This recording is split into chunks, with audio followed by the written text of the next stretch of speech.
Oke, jadi hari ini kita akan belajar tentang listrik statis, yaitu membahas mengenai yang namanya medan listrik, ya, mengenai medan listrik. Nah, setelah sebelumnya kan gaya listrik, sekarang medan listrik. Untuk keperluan belajar all-nya yang hari ini sebenarnya dua macam, ya. Hitung-hitungan yang gaya listrik, yang teorinya sudah kita pelajari sebelumnya, sama ini apa? Medan listrik gitu ya, tapi masih teori-teorinya seperti itu ya. Oke, saya akan mencoba share screen terlebih dahulu, whiteboard ya, seperti biasa, yang kosongan seperti ini. Sudah muncul halaman kosong putih? Sudah ya. Jadi kita akan belajar mengenai yang namanya medan listrik. Sebentar saya tulis dulu ya, medan listrik.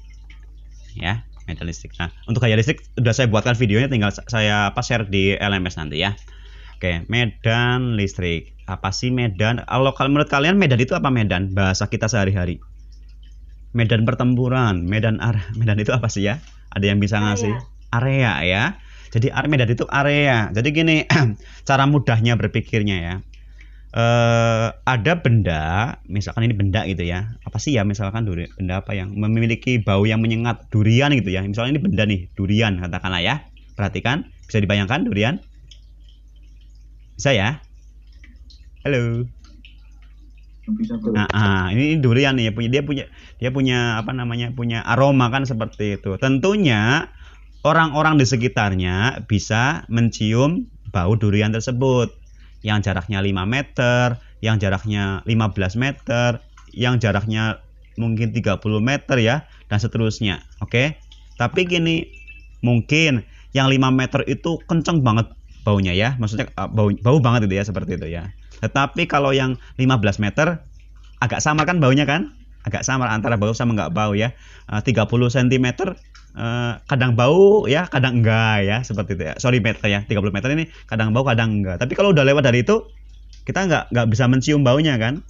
Ya, udah lebih dari 30 meter misalkan ya, nggak mencium baunya gitu ya. Nah, dapat dikatakan bahwa gini, area-area yang berada dalam jangkauan baunya dia, yaitu artinya medan areanya dia. Ya, medan areanya si durian ini kayak gitu. Oke, gambarannya kayak gitu. Nanti setelah saya bandingkan ini, nanti kita ke listriknya. Intinya itu ya, ada suatu buah durian, oke, yang memiliki bau yang sangat menyengat, yang deket banget. Tentunya baunya kan sangat menyengat ya, sangat bau banget ya. Kalau agak jauh dan sebagainya, lama-lama baunya tidak begitu menyengat. Bahkan jarak 50 meter mungkin nggak merasakan bau apa-apa ya. Seperti itu. Oke? Jadi medan area baunya si durian ini ya ini area-area yang masih bisa tercium atau terpengaruh oleh si durian ini, oleh bau durian ini kayak gitu. Nah, begitu pula dengan yang namanya medan listrik. Nah, medan listrik itu acuannya apa kemarin? Yaitu tentang listrik ya, yaitu apa? Muatan kan, ya. Muatan sendiri kan paket elektron. Karena satu nggak ada pengaruhnya nggak kelihatan, maka kita butuh definisi yang namanya muatan. Sejumlah sekian banyaknya elektron itu kan ya.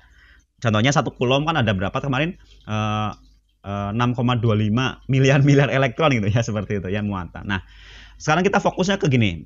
Katakanlah kita punya benda sehingga dia bermuatan ya. Bermuatan apa? Bisa bebas, bisa kan muatan positif gitu ya, misalkan ya. Ini bola nih, ini bola. Bola ini bola dari logam itu ya. Lalu kita ambil elektronnya sebagian, sehingga karena elektronnya terlepas dari bola tersebut, sehingga apa? Dia yang awalnya netral sekarang menjadi bermuatan positif gitu ya. Oke? Sekarang menjadi bermuatan positif. Oke, bisa dibayangkan gitu ya. Ini seperti duriannya gitu ya. Tentunya apa? Dia akan mempengaruhi area sekitarnya kan? Oke? Si muatan positif ini akan mempengaruhi sekitarnya. Jangkauannya luas atau enggak luasnya dia menjangkau, mempengaruhi area sekitarnya, tergantung apa tentunya? Tentunya tergantung pertama ya, seberapa kuat dia kan, ya, seberapa kuat muatannya kan. Saya sama kayak ini, duriannya kecil, duriannya besar, itu kan matang banget atau nggak matang kan mempengaruhi kan. Ya sama muatan juga sama. Kalau muatan hanya besarnya sekian kulom ya, misalkan 1 kulom dengan 5 kulom, tentunya besarnya ya yang lebih besar adalah yang 5 kulom ya. Tentunya yang 1 coulomb katakanlah menjangkau 1 cm, yang 10 coulomb bisa menjangkau 5 cm misalkan saya gitu, ya. Oke, intinya gitu, area-area yang masih bisa terpengaruh oleh si benda ini, muatan yang positif ini ya, seperti itu disebut sebagai medan listriknya dia gitu. Ya. Nah, kita bisa mengetahui dia menjangkau sampai sejauh mana gitu ya. Dengan cara apa? Tentunya kita harus kasih muatan yang dipakai untuk menguji dia gitu ya. Yang kita namai sebagai muatan uji.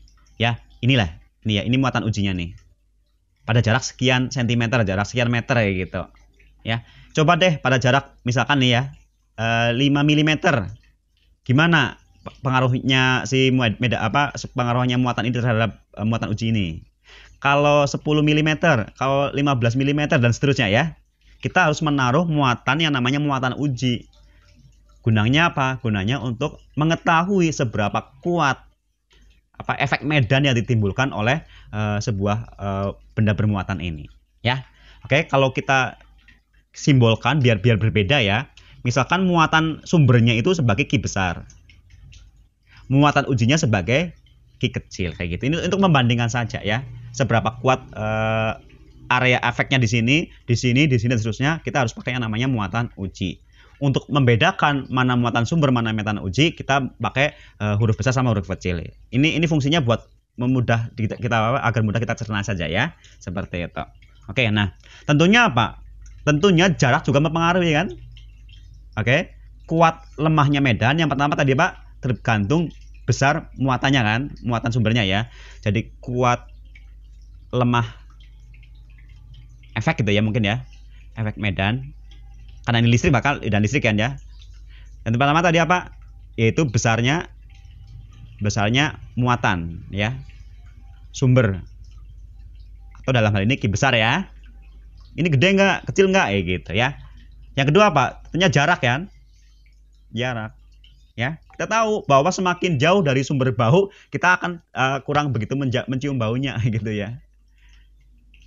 Oke.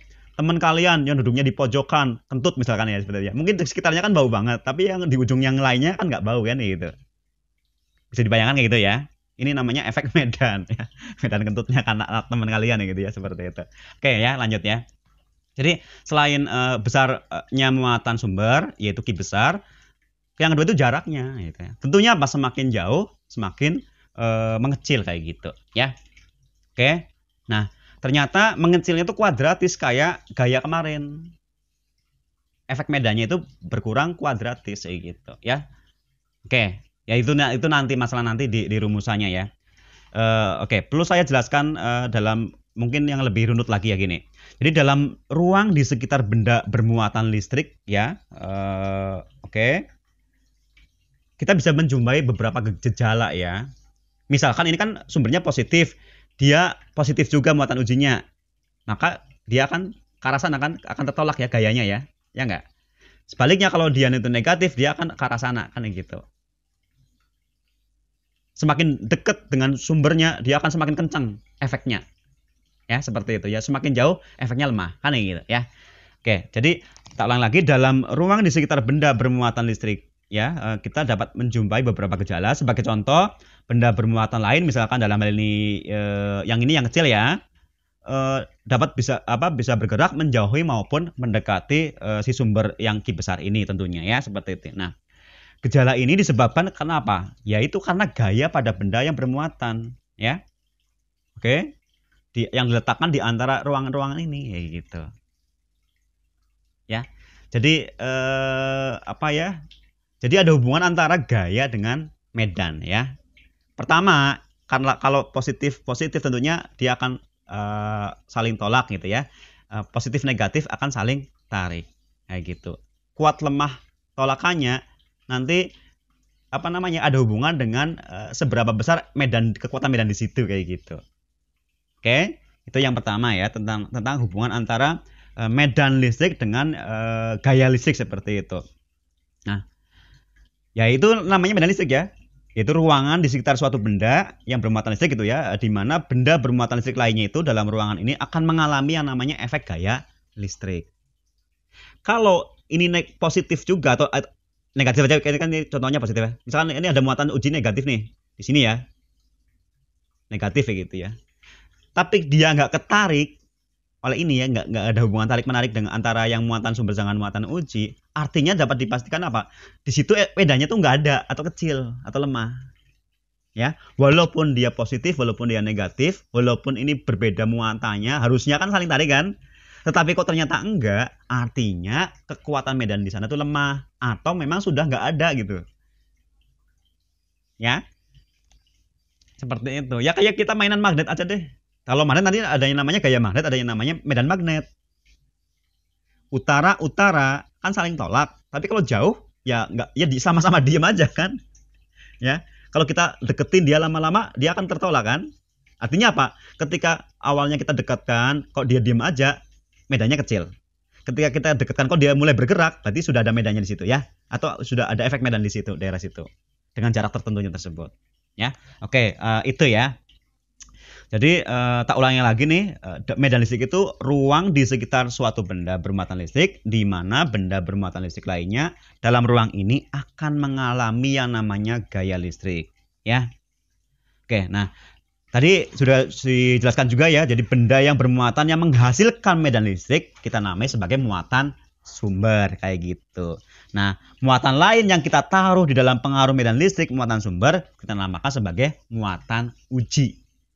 Namanya juga muatan uji kan untuk menguji seberapa kuat efek medan yang ditimbulkan oleh muatan sumber di titik tersebut pada jarak sekian meter kayak gitu. Ya itu namanya muatan uji. Nah, kita akan mencoba menghubungkan antara kuat medan listrik gitu ya dengan gaya Coulomb ya. Ternyata gini nih hubungannya. Secara rumusan ya. E itu kuat medan listrik sama dengan F gaya listriknya dibagi Q kecil, atau gini kadang-kadang orang itu bilang itu sebagai Q0 ya. Q0 juga kadang-kadang seperti itu ya. Boleh Q kecil, boleh Q0. Ini kalau kita buka referensi buku biasanya itu ada istilah Q0 ya. Ini mungkin saya perlu ganti aja ini sebagai Q0 gitu aja ya, biar match dengan ada yang di buku-buku yang umum ya seperti itu ya. Jadi rumusannya gini, kuat medan listrik nilainya setara dengan besar gaya listrik antara mereka berdua ya dibagi besar Q0-nya ya, atau muatan ujinya seperti itu. Tetapi kalau kita otak-atik nih, otak-atik ya, kita sekarang akan mencoba mengotak-atik nih. Sebentar saya geser tampilannya kalian. Kita akan otak-atik nih. Kemarin kita belajar bahwa F itu apa sih? K Q1 Q2 itu kan ya, ya nggak? Dibagi R kuadrat. Nah, Q1-nya yang mana? Yang Q besar. Q2-nya yang mana? Yang Q kecil atau Q0. Ya kan? Ini Q1, ini Q2. Kan interaksi gaya kan kayak gitu. Ya. Jangan lupa per R kuadrat kayak gitu. Jadi itu jarak antara mereka berdua dikuadratkan ya. Ingat satuannya dalam meter, Q-nya dalam Coulomb. Kalau belum meter jadiin meter, dikonversi. Kalau belum Coulomb, misalkan mikrocoulomb, milicoulomb, jadiin Coulomb. Agar apa? Agar K-nya itu 9 dikali 10 pangkat 9. Kalau nggak seperti itu, ini nggak 9 kali 10 pangkat 9. Ya, jadi wajib menggunakan satuan SI, ini Coulomb ya untuk Q-nya, dan untuk R-nya adalah meter. Kalau belum, kita konversi terlebih dahulu ya. Nah, F kan seperti ini, sedangkan E, F per Q0 kan, maka apa? K, Q besar, ini muatan sumber, ini muatan uji, dibagi R kuadrat, ya ini baru F-nya kan. Lalu F ini dibagi Q0 ya, berarti ini dibagi lagi dengan yang namanya Q0 ya. Berarti apa? Karena mana warna? Saya lagi nyari warna nih. Oh ini merah ya. Berarti kerabat kita eliminasi ini kan? Yang ini sama ini kan? Ya enggak?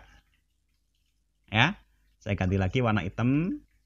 Nah, berarti apa? E ini dapat kita temui sebagai K Q besar per R kuadrat. E sama dengan K Q besar per R kuadrat. Artinya apa? Ya. Untuk mencari kuat medan listrik di suatu titik tertentu, di titik sini misalkan ya, kita boleh tidak tahu berapa besar nilai muatan ujinya. Kan di sini nggak ada kan? Nggak ada Q0-nya ya? Nggak ada.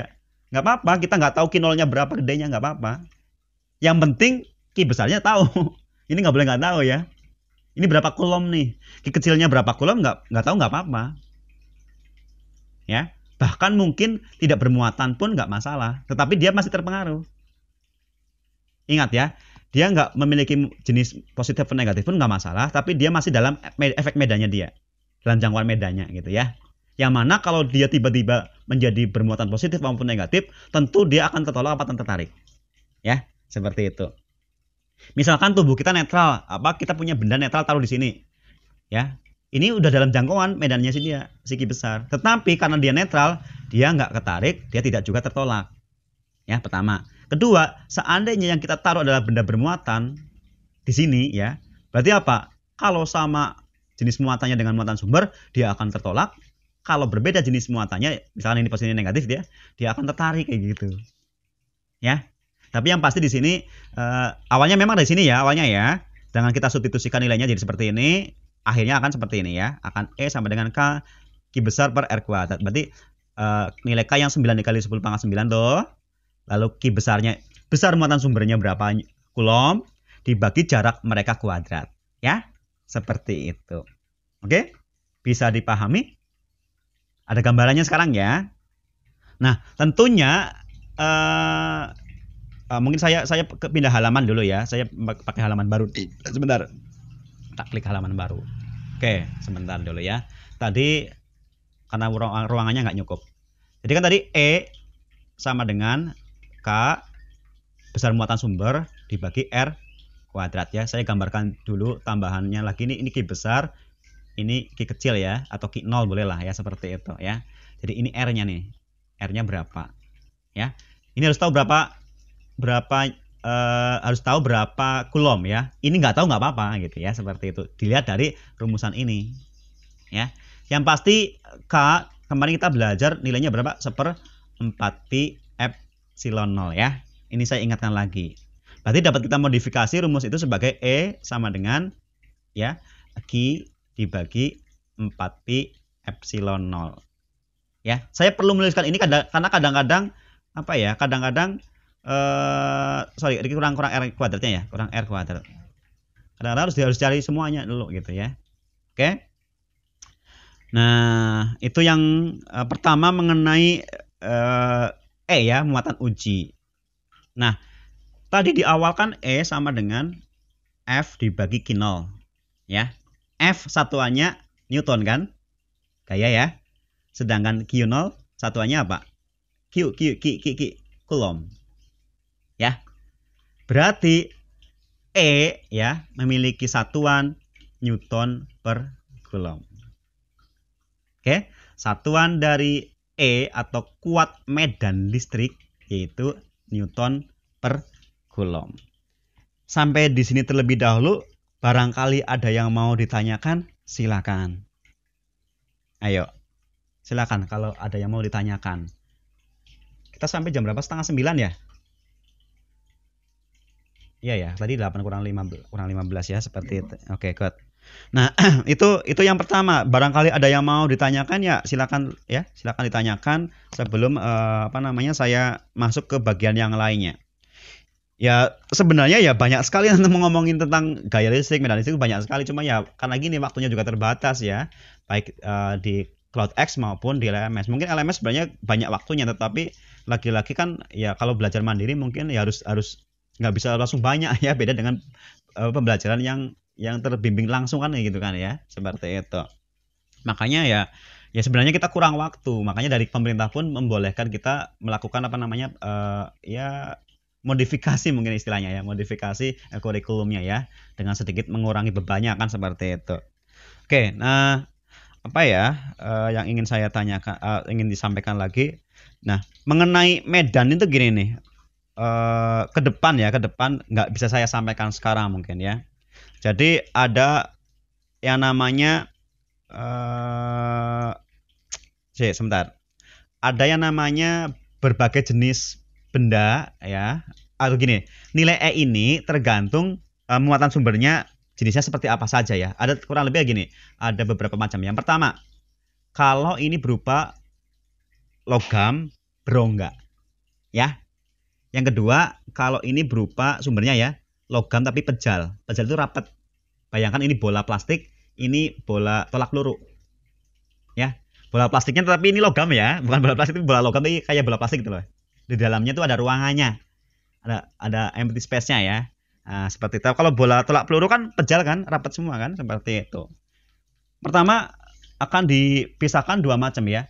Bola berongga ya. Bola berongga.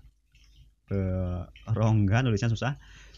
Sama ini bola pejal ya, bola pejal. Pejal itu rapat. Kayak gitu. Nilai E-nya berapa? Nah, mengenai ini pun bisa kita pilah-pilah atau kita pecahkan tergantung kasusnya ya. Ini kan muatan sumber Ki ya. Nah, mengenai muatan ujinya gimana?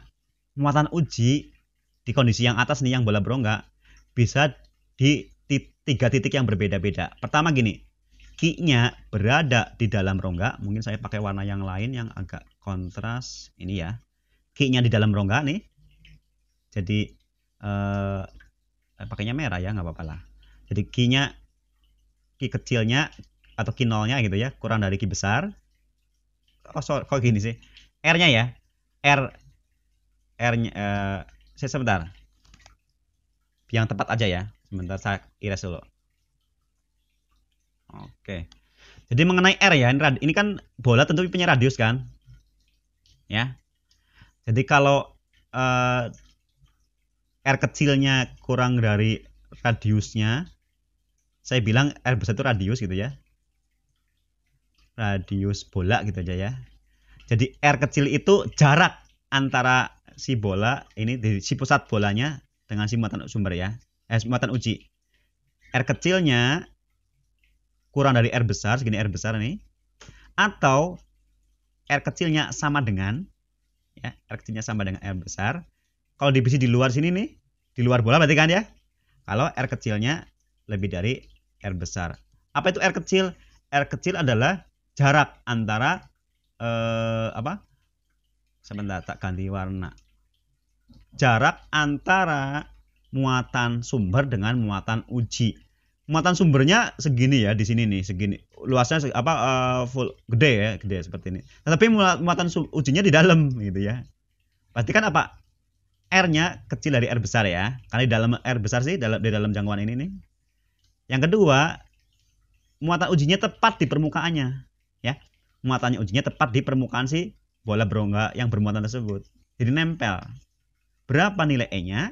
Yang ketiga, kalau R kecilnya itu lebih besar dari R besar ya. R kecilnya lebih besar dari R besar. Jadi R besar kan dari sini ke sini toh. Misalkan ini 1 cm. Kalau R kecil lebih dari R besar di sini ya. Kan segini jaraknya tuh. Jauh banget ya. Katakan ini 5 cm, ini 1 cm ya gitu. Nah, nanti kita akan belajar berapa nilai E kalau R kecilnya kurang dari R besar. Berapa nilai E atau kuat tegangan listrik ya. Kalau R kecilnya sama dengan R besar, sama E kalau R kecilnya lebih dari R besar. Masing-masing ada pembahasannya. Oke ya, 3 pembahasan berarti kan. Itu baru yang bola berongga. Kalau bola pejal gimana? Tentunya ini juga 3, cuma gini, karena ini bola pejal, tidak mungkin kita naruh muatan uji di dalam sini kan, nggak mungkin kan, karena pejal sih rapat, nggak bisa ya. Palingan apa? Palingan di permukaan, sama di luar. Kalian punya bola, bayangkan kalian punya bola tolak peluru tuh, ya, dikasih sumber muatan, di muatan positif misalkan, kita tempelkan ke lereng, ya, tahu nggak namanya gotri, tahu nggak gotri, bola-bola yang buat itu ya, di gear itu ya, yang kecil, ya, yang kayak bola-bola tapi kecil banget, tapi logam ya, yang di sepeda atau di spinner ya, seperti itu ya, ada gotrinya tuh, ditaruh di sini, tempelin atau di luar gitu ya. Seberapa nilai efek medanya? Entah di permukaan maupun di luar permukaan ini pada jarak R kecil, kayak gitu ya. Ini pembahasan lebih jauhnya kurang lebih seperti itu. Oke, jadi saya inikan lagi semacam ulang lagi dari yang tadi. Ini yang halaman pertama ya. Hari ini kita belajar yang namanya medan listrik. Medan listrik itu area-area yang masih terpengaruh atau terjangkau atau dalam jangkauan pengaruhnya si muatan sumber Ki besar ini ya. Seperti itu. kita bisa menyimpulkan secara logika bahwa tentunya semakin besar sumbernya, muatan sumbernya ya, berapa kekuatannya, tentunya akan berakibat efek kuat medannya juga semakin besar atau jangkauannya semakin luas. Kayak gitu ya. Oke. Semakin kecil tentunya akan jangkauannya semakin sempit juga. Yang kedua, jarak. Tentunya semakin jauh nilai E-nya akan berkurang kan? Dan ternyata kuadratis ya berkurangnya ya. Ternyata berkurangnya kuadratis. Nah, definisi asalnya nilai kuat medan listrik ini adalah gaya listriknya, antara mereka berdua berapa gaya listriknya, berapa newton ya, per besar muatan ujinya. Setelah kita otak-atik, ternyata ketemunya ya seperti ini. E sama dengan ya K Q besar dibagi R kuadrat. Oke ya, seperti itu. Ini rumusan umum mengenai medan listrik. Nah, apa namanya? Pada selanjutnya kita tahu bahwa satuannya adalah newton per coulomb, newton dari gaya ya, dari gaya nih, dan coulomb dari muatan ya. Newton per coulomb itu satuan dasar dari medan listrik. Nah, nanti ke depan akan ada pembedaan mengenai medan listrik untuk bola berongga sama medan listrik untuk bola pejal. Ya. Bola berongga ada 3 macam yang bisa kita bahas, bola pejal ada 2 macam yang bisa kita bahas. Rumusannya mirip tetapi ada sedikit modifikasi yang berbeda ya. Nilainya berapa dan seterusnya tuh ada sedikit berbeda, tapi mirip. Dan sama satuannya newton per coulomb tentunya karena sih, karena medan listrik ya seperti itu. Cuma nilainya kan macam-macam ya karena ada 3 keadaannya seperti ini ya. Seperti itu. Nah, akan tetapi untuk bisa membahas ini 2 hal yang ini nih, ini sebenarnya di akhir itu akan seperti itu ya. Ada beberapa yang harus kita pahami terlebih dahulu ya. Di antaranya ada yang namanya hukum Gauss. Apa itu hukum Gauss ya? Itu nanti ya, seperti itu. Jadi kita mencoba menjangkau lebih jauh dulu apa sih target akhirnya kayak seperti itu ya. Hanya saja untuk bisa membahas 2 hal ini nih, kita perlu membahas juga yang lainnya ya. Ada yang namanya hukum Gauss ya. Lalu ada istilah yang namanya flux. Kayak gitu ya, flux listrik itu apa? Ada. Ya, kalau flux udah tahu, hukum Gauss sudah tahu, ya. Tentunya nanti kita bisa membahas ini dengan nyaman gitu ya. Karena udah paham dulu yang sebelumnya tadi, syarat-syaratnya sebelumnya. Ya, hanya saja lagi-lagi karena waktunya kita terbatas, tidak bisa kita langsung sekali pertemuan ini langsung semuanya ya, nanti kalian pusing malah ya. Seperti itu. Oke? Saya rasa itu yang ingin saya sampaikan di pagi hari ini ya. Jadi fokus fisika untuk kalian hari ini adalah belajar mengenai medan listrik yang mungkin baru teorinya ya, seperti itu. Oke, referensinya masih sama ya, referensinya masih sama. Ada e-book, ada video dan sebagainya ya. Nah, selain itu, selain yang buat ini kan baru ya. Kuat medan listrik kan baru. Itu yang pertama tentang kuat medan listrik yang harus kalian pelajari hari ini ya. Yang kedua adalah latihan soalnya tentunya ya mengenai gaya listrik. Ya, karena pada pertemuan sebelumnya kita belajar gaya listrik tapi itu kan versi teorinya kan, versi rumusan dan sebagainya ya. Dan nanti juga akan saya sampaikan lewat video tentunya kan, karena nggak bisa sekarang ya.